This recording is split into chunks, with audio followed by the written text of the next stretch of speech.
Bienvenidos a Repensar la Historia, un lugar para aprender y reflexionar sobre temas históricos. Soy Leo Historia y comenzamos.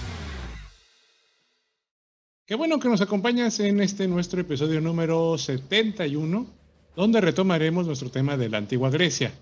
En esta ocasión te platicaré sobre el encuentro entre griegos y persas y cómo desencadenaron tantas guerras, desde ideológicas hasta militares.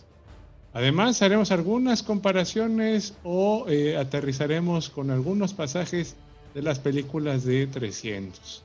Pero antes de continuar, te invito a que te suscribas a nuestro canal en YouTube o bien síguenos y califícanos en Spotify. Recuerda que con tus visitas y vistas y likes podemos seguir creando contenido. Entonces, sin más, la Grecia clásica, las guerras y la consolidación de la democracia.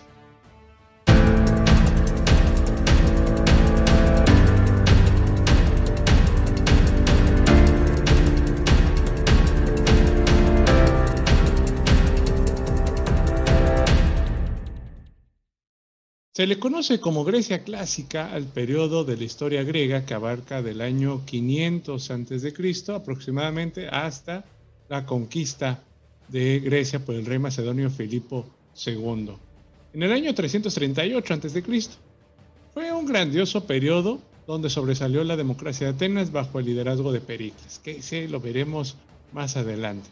Sin embargo, la época comenzó con tremendas confrontaciones entre los estados griegos y el poderoso imperio persa. Recuerda que para contextualizar te recomendamos ver el video o escuchar el episodio dedicado a los persas para que sepas cómo se convirtió en este gran imperio. En su obra Los persas, el autor Esquilo reflejó una de las diferencias ideológicas que había entre los griegos y los persas. La reina persa, al tener curiosidad por saber más sobre estos atenienses, preguntó: ¿quién los gobierna? ¿Quién es el pastor de sus rebaños? El coro responde: no son esclavos de nadie, ni súbditos de nadie. De modo tal que vemos una pelea entre la libertad y la esclavitud. En el año 449 a.C. estalló una revuelta en las ciudades jónicas bajo el mando de Mileto. Los atenienses enviaron 20 naves y ayudaron a los milesios a capturar el incendio de Sardis. Sin embargo, el éxito fue temporal. Los persas se las arreglaron para saquear Mileto y restablecer su control. El gobernante persa Darío decidió atacar ahora el territorio continental griego. En parte no cabe la menor duda como venganza por la acción ateniense, pero también hacer crecer su imperio hacia occidente. En el 439 a.C. se puso en marcha una expedición persa hacia Grecia. Los persas levaron anclas hacia el mar Egeo, capturaron la ciudad de Eritrea en la isla de Eubea, cruzaron el Ática y luego transportaron su ejército a la planicie de Maratón, que quedaba a solo 42 kilómetros de Atenas. Entonces ya estaban algo cerquita.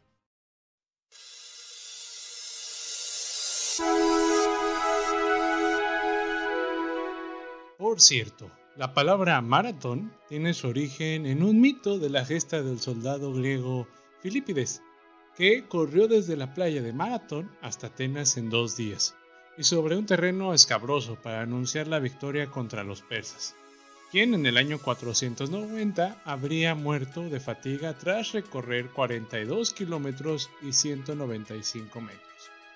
Pero en realidad Filipides recorrió el camino desde Atenas hasta Esparta para pedir refuerzos.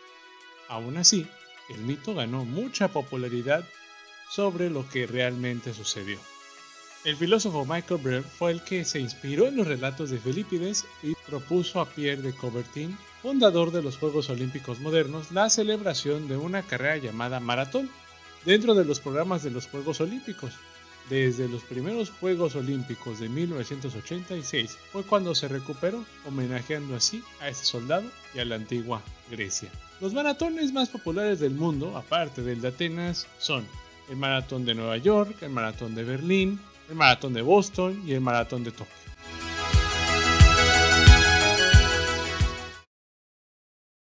Los atenienses, ayudados por los plateanos, se enfrentaron a los persas sin otra ayuda adicional. Los dos ejércitos eran muy distintos. Los persas, con sus tropas ligeras, tenían mayor movilidad y flexibilidad y confiaban de manera decisiva en las armas arrojadizas. Los hoplitas griegos estaban armados con pesados escudos y confiaban en los lanzamientos de lanzas a corta distancia. Atenienses y platianos tenían clara minoría, pero dirigidos por Miltiades, uno de los líderes atenienses que insistió en atacar, los hoplitas griegos arremetieron a través de la llanura de Maratón y aplastaron a las fuerzas persas.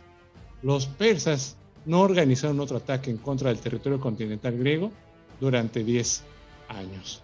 Entonces, como aquí vemos, el primer encontronazo va a ser la batalla de Maratón, que a pesar de tener mayoría el ejército persa, pues digamos que el ataque de sorpresa va a ayudar a los atenienses.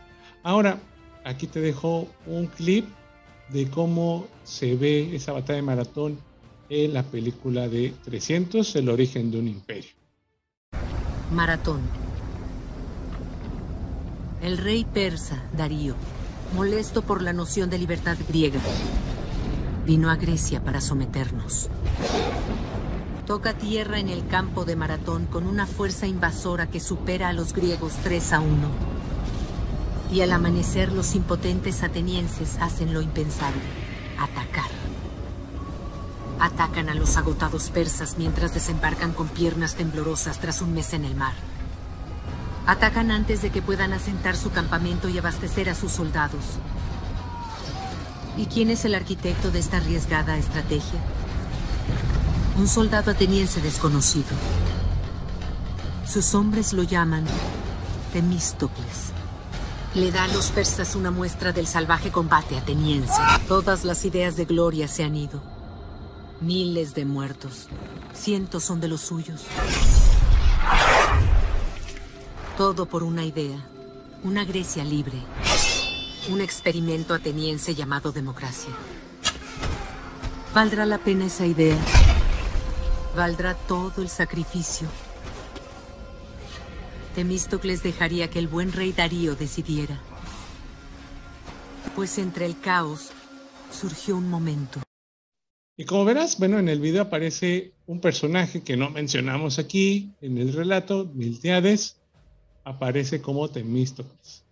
Bueno, aquí pues, quizá por el desarrollo de la historia tratan de hacer ese hilo conductor en el guión en donde Temístocles sea el héroe principal o el personaje principal de esta historia a la muerte o durante la muerte de Darío.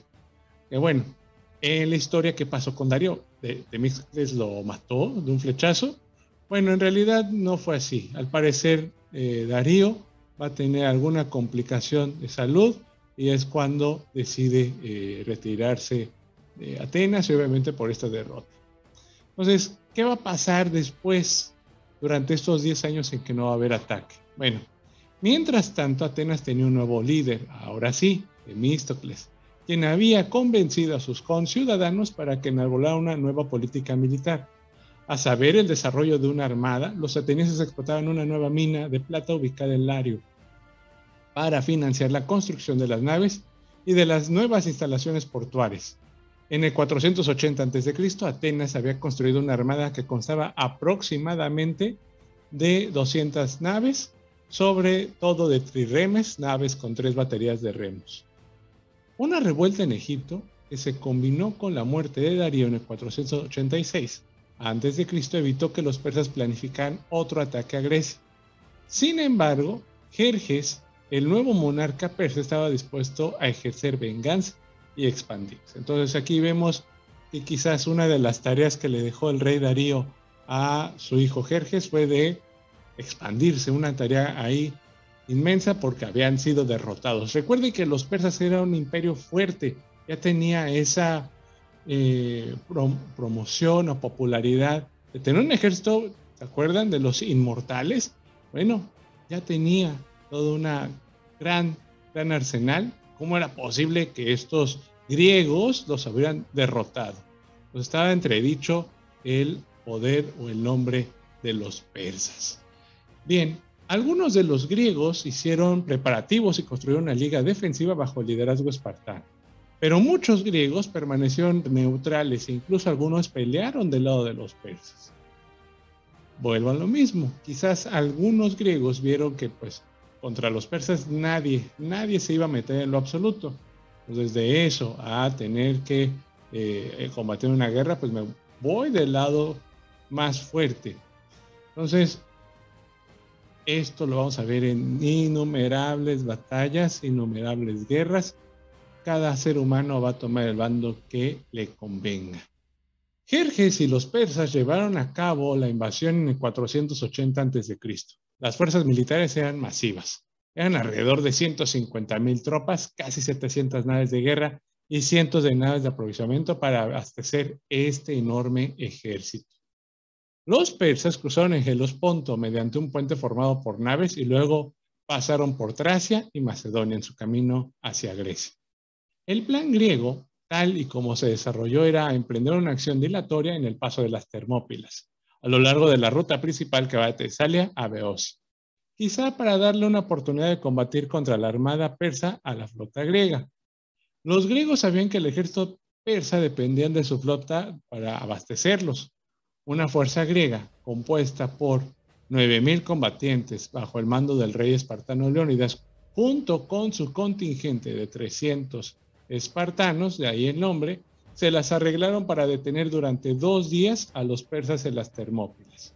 Entonces, no es necesariamente 300 personas nada más, eso a veces hay que decirlo, aunque sea una obviedad. Era el contingente, o digamos la élite guerrera más cercana al rey Leónidas, estos 300 espartanos, eran muy agresivos, muy combatientes, era la élite guerrera de Esparta, junto a 9,000 griegos que se iban a acompañarlo, ¿no? De ahí el chiste, a lo mejor habrán visto un clip donde, ¿a qué te dedicas? Ya saben, ese tipo de clip en 300.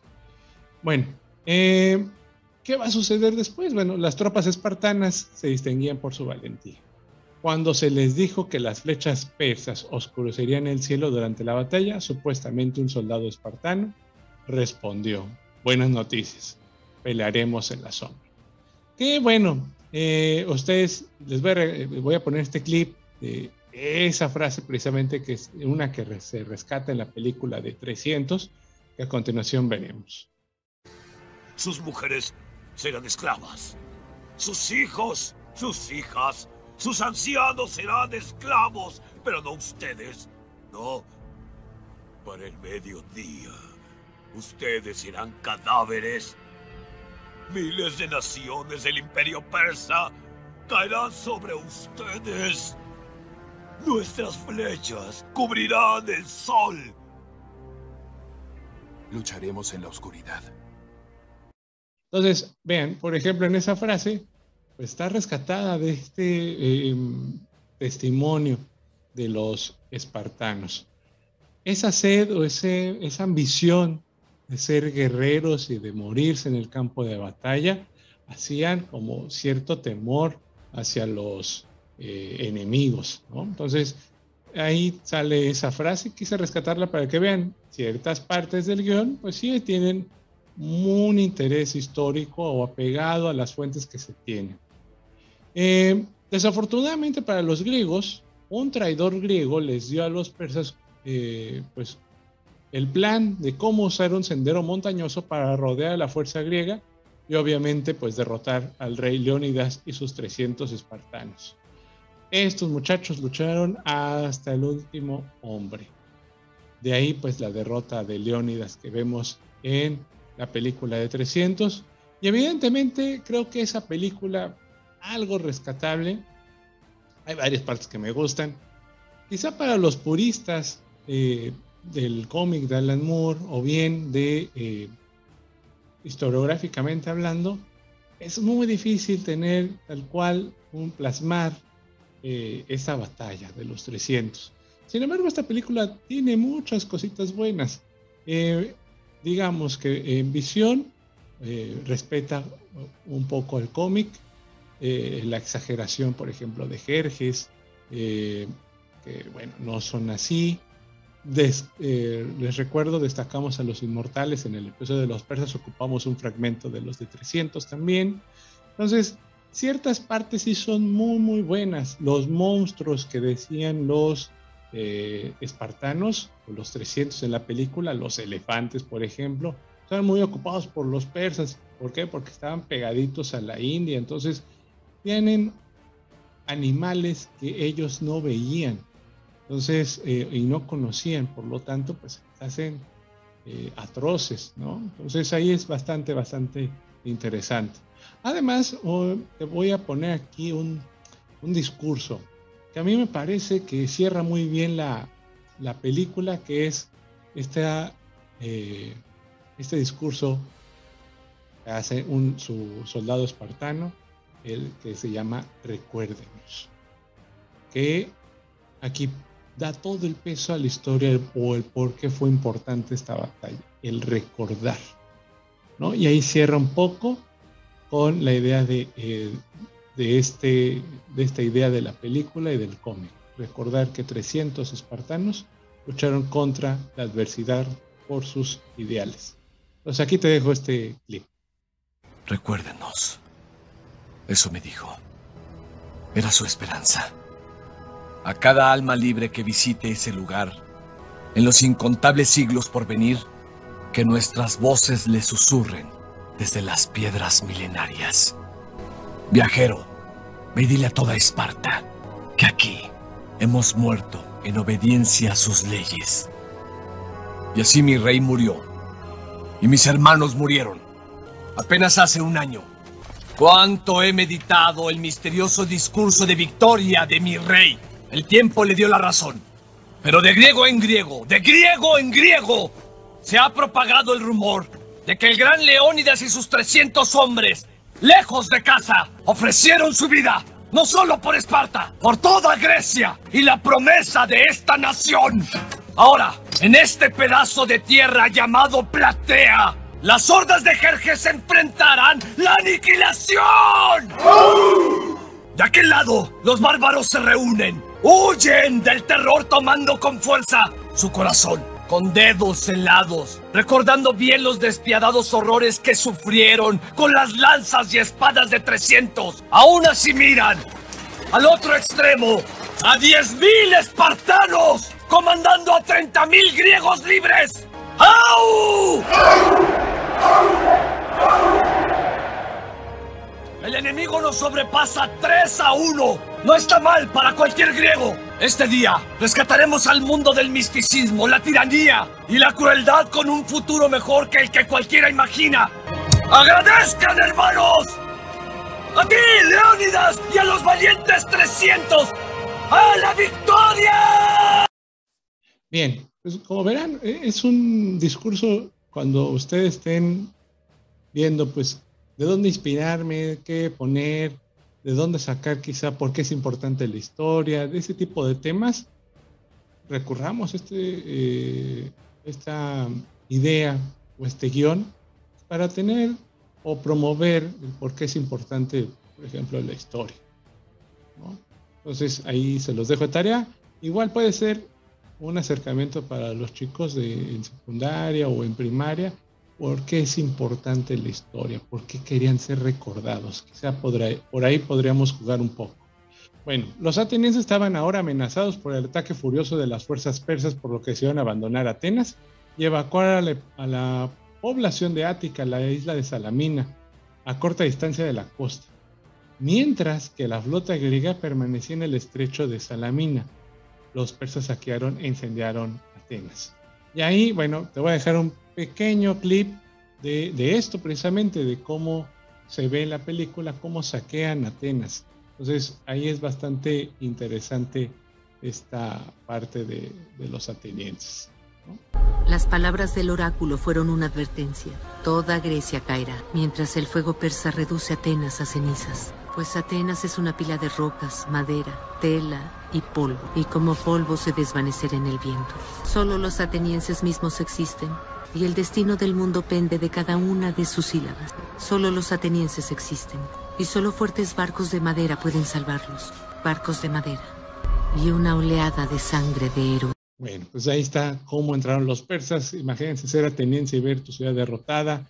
estar en el mar viendo cómo son tomados por los persas y tú, pues, básicamente no podías hacer nada contra la fuerza de Jerjes en ese momento.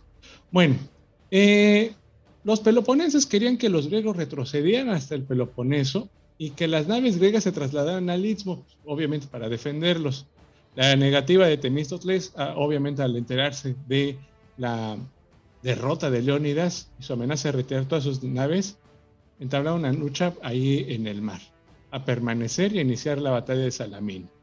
Aunque los griegos eran menos, se las arreglaron para maniobrar y ser mejor que la flota persa. Cabe destacar que los trirremes de la flota persa eran mucho más livianos y más fuertes. Entonces, básicamente, poco a poco los fue mermando. Los persas todavía tenían un gran ejército y gran parte de su flota intacta, pero Jerjes, temeroso ante la perspectiva de otra revuelta jonia, decidió regresar a Asia. Dejó una fuerza persa acantonada en Tesalia bajo el mando del general Mardonio.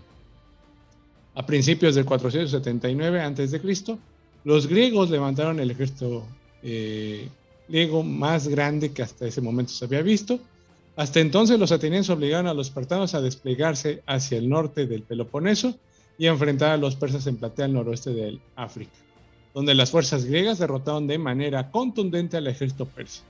El resto de las fuerzas persas regresaron a Asia y al mismo tiempo los griegos destruyeron la mayor parte de la flota persa en una batalla naval que se significó en Micala. En Jonia, los griegos estaban eufóricos por su victoria, pero siguieron siendo cautelosos. Los persas, ¿volverían a intentarlo? Bueno, ahí quizás habría que adelantarnos un poco, pero vamos a dejarlo hasta ahí. Después de la derrota de los persas, Atenas tomó las precauciones necesarias para contar con un nuevo liderazgo contra los persas, mediante una formación de una confederación llamada la Liga de Delos, organizada en el invierno de los años 478 al 477 a.C. La Liga estuvo bajo el dominio de los atenienses. Desde el principio sus cuarteles generales eran la isla de Delos, sagrada para los griegos jonios, pero sus jefes, incluidos los tesoreros y comandantes de la flota, eran atenienses. Atenas también proporcionó la mayoría de 300 naves a la Liga, en tanto que los estados más grandes de la Liga, como Lesbos, Samos y Quíos, contribuyeron con embarcaciones. Las comunidades más pequeñas ejercieron aportaciones de dinero. Bajo el liderazgo de Atenas, la Liga de Delos se lanzó al ataque en contra del Imperio Persa. Prácticamente todos los estados griegos del Egeo fueron liberados del control persa. Además, el ejército persa y su armada fueron derrotados de forma definitiva en el año 469 a.C. en el sur de Asia Menor. Al argumentar que la amenaza persa ya no existía, algunos miembros de la Liga de Delos decidieron retirarse. Naxos lo hizo en el 473 y Taxos en el 465. Los atenienses respondieron de una manera firme. Atacaron a ambos estados y destruyeron sus murallas y se apoderaron de sus naves y suprimieron la libertad, forzándolos a pagar tributo. La no secesión se convirtió en el lema político ateniense. La Liga Delos ya se transformó rápidamente en un instrumento de imperialismo ateniense en el núcleo de su imperio. Entonces, aquí vemos cómo es que después de la guerra contra los persas, los pueblos griegos se reúnen, Atenas decide ser la que encabeza esta liga y decirles a los demás pueblos, nosotros los protegemos. Pero una vez que acabó la amenaza de los persas, pues algunos dijeron, bueno, creo que ya no puedo seguir pagando dinero por esta liga o esta armada, y deciden irse. Pero ahí perdía tributo los atenienses y por eso es que decidió ahora convertirse en el opresor. Vamos a ponerlo así, ¿no? Un personaje que va a resaltar durante esta última etapa que vamos a platicar en nuestro episodio, pues es Pericles. En su territorio los atenienses favorecieron la nueva política imperial, en particular después del 461 a.C., cuando una facción política dirigida por un joven aristócrata llamado Pericles. Bajo el mando de Pericles, Atenas se embarcó en una política para extender la democracia interna, en tanto que pues, se rompían los nexos con Esparta y ampliaba el vasto nuevo imperio. Este periodo de la historia de Atenas y Grecia, los historiadores han llamado a la era de Pericles, que vamos a ver a continuación. Nuestro personaje fue testigo de la cumbre del poder ateniense, la culminación de su brillo como civilización. En la era de Pericles, los atenienses se vinculan estrechamente con un sistema democrático, la soberanía del pueblo, ya que estaba encarnada en la asamblea eclesial, formada por todos los ciudadanos varones que rebasaron los 18 años. En la década de 440, este grupo estaba formado por casi 43,000 miembros. Las reuniones de la asamblea se llevaban a cabo 4 veces al año en la parte contigua de la colina de Phoenix, ubicada al oeste de la Acrópolis. No todos asistían. El número de representantes rara vez rebasaba las 6,000, que era la capacidad del Phoenix. La asamblea aprobaba todas las leyes y tomaba las decisiones finales sobre la guerra y la política exterior. Aunque cualquiera podía hacer el uso de la palabra, a menudo solo lo hacían los líderes respetados, pues es un acto que requería gran habilidad oratoria ante numerosa audiencia. Pericles incrementó el interés de los atenienses por su democracia, como lo veremos en este pedacito que te realicé, que es un breve comentario de la historia de la guerra del Peloponeso en versión de Tucídides, en donde rescató pues cuál era el sentimiento o la idea de democracia según Pericles. Entonces, acompáñenme a escucharlo.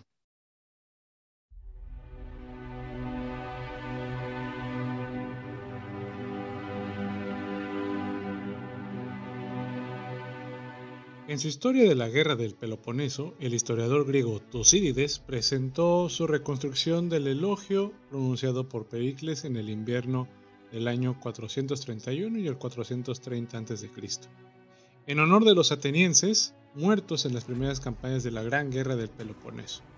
Es una excelente descripción idealizada de la democracia ateniense en su esplendor. Nuestra constitución se llama democracia porque el poder está en manos no de una minoría, sino de todo el pueblo. Cuando se trata de dirimir conflictos privados, todos son iguales ante la ley. Si se trata de que una persona compita contra otra para posiciones de responsabilidad pública, lo que cuenta no es la pertenencia a determinada clase, sino la verdadera capacidad. A ninguno, en tanto aliente dentro de sí entregarse al servicio del Estado, se le margina en la oscuridad política por su pobreza. Y justo como nuestra vida política es libre y abierta, así es nuestra vida cotidiana, en cuanto a las relaciones con los demás. No nos relacionamos con el vecino de al lado si él prefiere estar consigo mismo, ni lo miramos de mala forma porque, aunque no cause ningún daño real, sí hiere sentimientos. Somos libres y tolerantes en nuestras vidas privadas, pero en lo que atañe a los asuntos públicos, nos ceñimos a la ley. Esto se debe a que la ley exige el más profundo de nuestros respetos.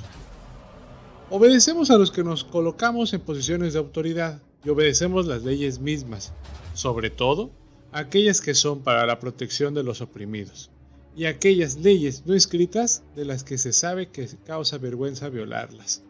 Aquí, cada individuo se interesa no solo por sus asuntos, sino por los asuntos del Estado. Incluso aquellos que están más ocupados con sus propios negocios están bien informados de la política general.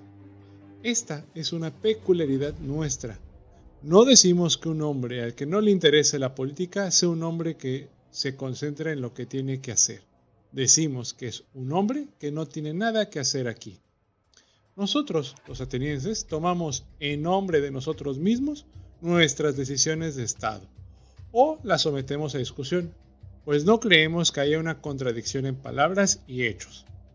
Peor es precipitarse a la acción antes de ponderar adecuadamente las consecuencias. Así, considerando todo en conjunto, declaro que nuestra ciudad es un ejemplo para Grecia, y además declaro que, en mi opinión, cada uno de nuestros ciudadanos en todos los aspectos de la vida es capaz de mostrarse como legítimo dueño y señor de su propia persona, y hacer esto incluso con excepcional gracia y competencia. Y, para demostrar que esto no es una jactancia vacía para la presente ocasión, sino un hecho real tangible, solo tienen que pensar en el poder que nuestra ciudad tiene y que éste se ha logrado por las cualidades he mencionado. Bueno, y como oíste en el video, o en el audio que te puse, ahí vemos cómo las situaciones de la democracia que tanto estamos cuidando en nuestros días, pues viene desde esta época. Entonces, en donde el ideal que se tiene de la democracia está desde esta época, desde la edad antigua. ¿La habremos logrado ya? En algunos países quizás sí, o en otros países está en construcción. Entonces, ahí coméntame o déjame ahí tus comentarios. Si en tu país ya están en construcción, si ya la alcanzaron o es una tarea que se va conformando cada día. También algo que me parece interesante es que si bien es parte de un trabajo de sociedad, Pericles lo que resalta es que también es trabajo del ciudadano atender esos asuntos públicos y el peso de la ley. Entonces, creo que ahí es interesante este pedacito del cual te compartí. También, los ciudadanos de las clases bajas ahora podían ser elegidos para cargos públicos. Antes, dados por ellos Pericles, también estableció un salario gubernamental para funcionarios públicos, incluida la ampliamente favorecida función del jurado. Esto significaba, amigos, que los ciudadanos pobres les convenía ahora participar en asuntos públicos. Entonces ellos ya veían que pues, participar en asuntos de la política les podía sumar, obviamente, algo de ingreso económico. Las reformas de Clístenes, que te acordarás que las revisamos hace algunos videos atrás, habían originado el Consejo de los 500, cuyos miembros eran elegidos al azar entre las 10 tribus. El Consejo preparaba la agenda para la Asamblea y hacía recomendaciones para tomar acción, de manera que los consejos servían de control para la Asamblea. El Consejo estaba dividido en 10 grupos más pequeños de 50 elementos llamados Prytania. Cada Prytania detentaba el cargo por un periodo de una décima de año, en el cual se supervisaba la ejecución de las leyes que habían sido aprobadas por la Asamblea. La administración rutinaria de asuntos públicos la realizó un numeroso grupo de cuerpos magistrados de la ciudad, en los que a menudo se elegían al azar, sin importar su clase social y económica. Los directores generales de la política, un consejo de 10 funcionarios conocidos como generales o estrategas, eran elegidos mediante una votación pública y a menudo resultaban ser aristócratas pudientes, aunque la gente era libre de elegir a cualquiera. Los generales podían ser reelegidos, lo que permitía que los líderes individuales desempeñaran un importante papel político. Por ejemplo, Pericles fue elegido para esa función 30 veces entre el 461 y el 429 a.C. No obstante, todos los funcionarios públicos estaban sujetos al escrutinio y se les podía destituir si perdían la confianza del pueblo. Habría que retomar quizás ese tipo de cosas en nuestra época. Después del 488 a.C., los atenienses amenazaron de utilizar un instrumento diseñado para proteger a la ciudadanía de los políticos extremadamente ambiciosos, conocida como ostracismo. ¿Qué es eso? Bueno, te explico. Esta práctica permite a los miembros de la asamblea escribir sobre un pedazo de cerámica rota, un ostracón, el nombre de la persona que más les disgustaba o a la que consideraban más perjudicial para la polis. A menudo se trataba de una persona cuya política aprobada primero por la asamblea había fracasado. Al individuo que obtenía una mayoría, si al menos se habían emitido 6,000 votos, se le exiliaba por 10 años. Imagínate, aquellas personas que decían este personaje es demasiado ambicioso, no nos funciona para nuestra polis, lo quitamos. Entonces, ahí vean la importancia a lo mejor del ostracismo. Aunque los prácticos atenienses a menudo repatriaban a un hombre cuando volvían a necesitarlo. Entonces, por ejemplo, en un caso de guerra, si ya habían exiliado a alguien y ese alguien tenía toda una concepción o podía ayudar a las polis, pues lo repatriaban. El ejercicio de exiliarlo, es decir, tú ya no perteneces a esta polis, es bastante interesante. La búsqueda ateniense de la democracia en el interior de su sociedad se aunó a un creciente imperialismo en el exterior. Conforme Atenas intentaba crear un imperio terrestre en Grecia y un imperio marítimo en el Egeo, Como hemos visto después, del año 470, las políticas atenienses tuvieron el efecto de convertir las alianzas voluntarias de la Liga de Delos en sumisión involuntaria ante un imperio naval ateniense. Después del 462 a.C., Atenas intentó expandir su imperio también en el territorio continental griego. Sin embargo, la creación de un imperio terrestre rebasó a los atenienses y los involucró en una serie de escaramuzas contra Esparta y sus aliados, las cuales se conocieron como la Primera Guerra del Peloponeso, que después revisaremos en otro episodio. Después de una sucesión de derrotas, en el 445 a.C., el imperio terrestre de Atenas se desintegró. Y al siguiente año Atenas negoció con los espartanos una paz que duraría más o menos 30 años.